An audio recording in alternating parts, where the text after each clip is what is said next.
I've always found Gibson's classic Les Paul Jr. to be one of the company's most captivating models. And just a few weeks back, I reviewed the regular production version. Now I followed that up with a sire model clearly inspired by the Junior, the Larry Carlton L3. I also reviewed the Epiphone Junior a couple years back, and it punched well above its weight. But recently, the Junior-style guitar most requested was the one I'm looking at today, the Eastman SB-55V.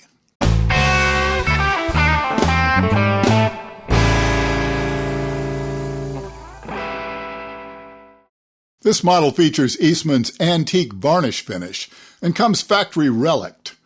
Now, I'd never bought a relicked guitar before. It's not that I have any strong feelings about them one way or the other.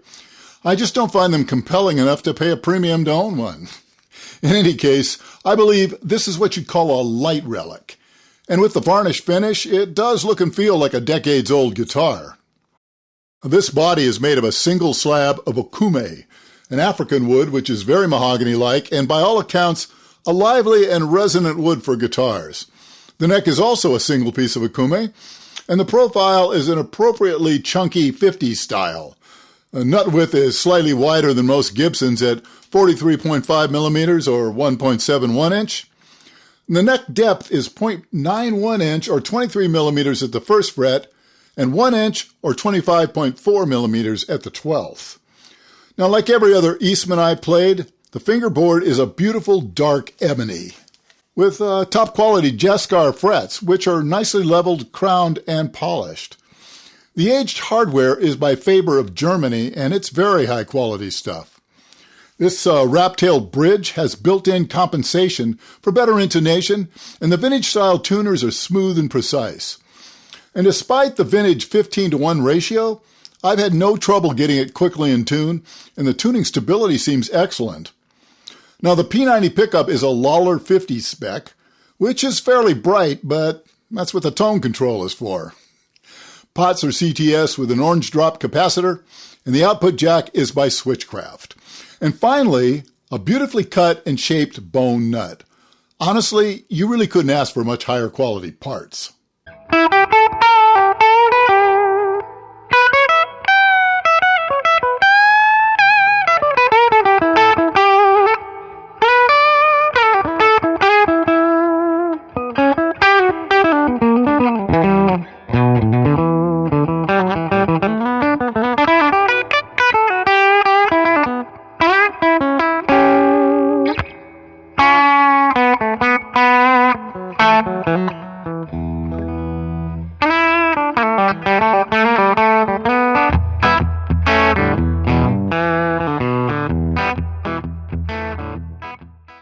Well, here's something I didn't know before I researched the guitar. The no-load tone control takes itself completely out of the circuit when it's all the way up. You can feel some extra tightness in the pot when you put it on 10. So if maximum brightness is required, well, you've got it. Now, I tend to roll the tone control off a bit on Junior-style guitars, but this is still a well-thought-out, useful feature.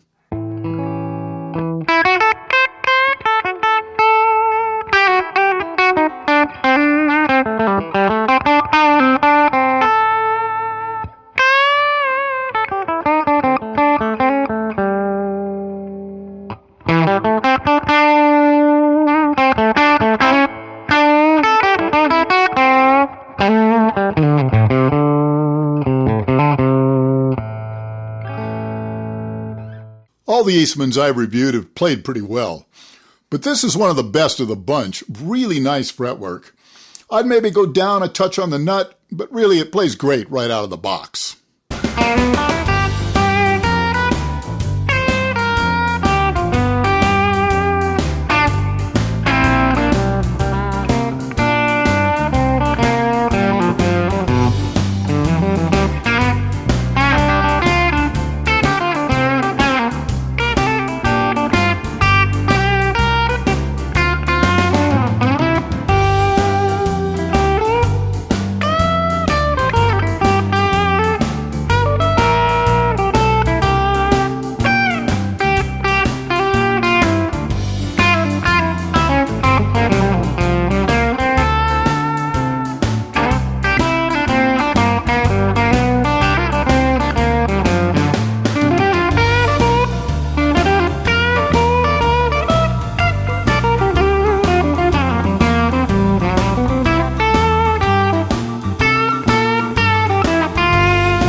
I've heard these Eastmans referred to as custom shop quality for way less money.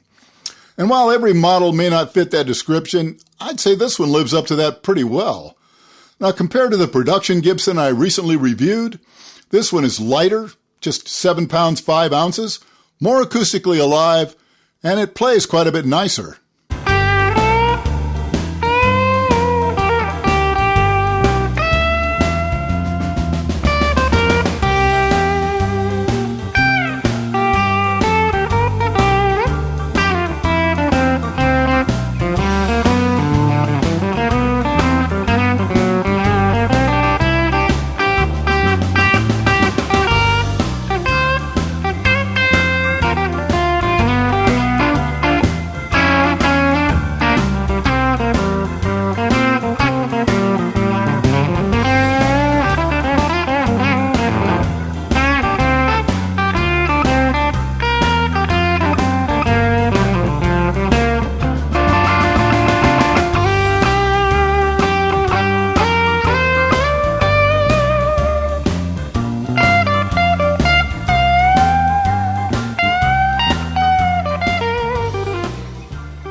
So any downsides? Well, honestly, I can think of only one. It doesn't look exactly like a Les Paul Jr. And if you have that image burned into your head and can't get past it, then it may not be the one for you. Of course, the differences are by design. It's a Junior style guitar, not a clone. And if you don't need it to look exactly like the original, then it's about as solid a choice as I can imagine, especially with Gibson Custom Shop Juniors currently selling for about $4,000 US.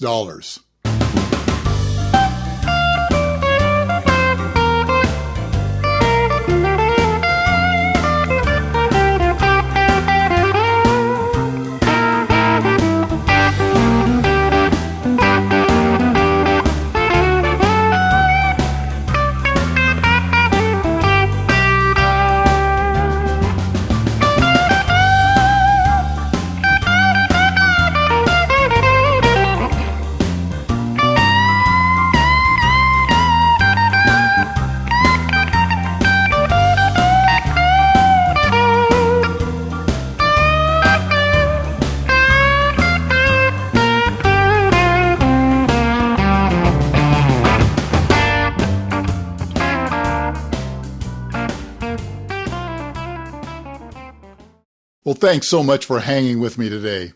Don't forget to hit that like button. And if you haven't subscribed, well, this is as good a time as any. Also consider supporting the channel as a patron by visiting patreon.com/LeonardGriffeyBlues. And with that, I'll say goodbye for now, and I'll be back very soon.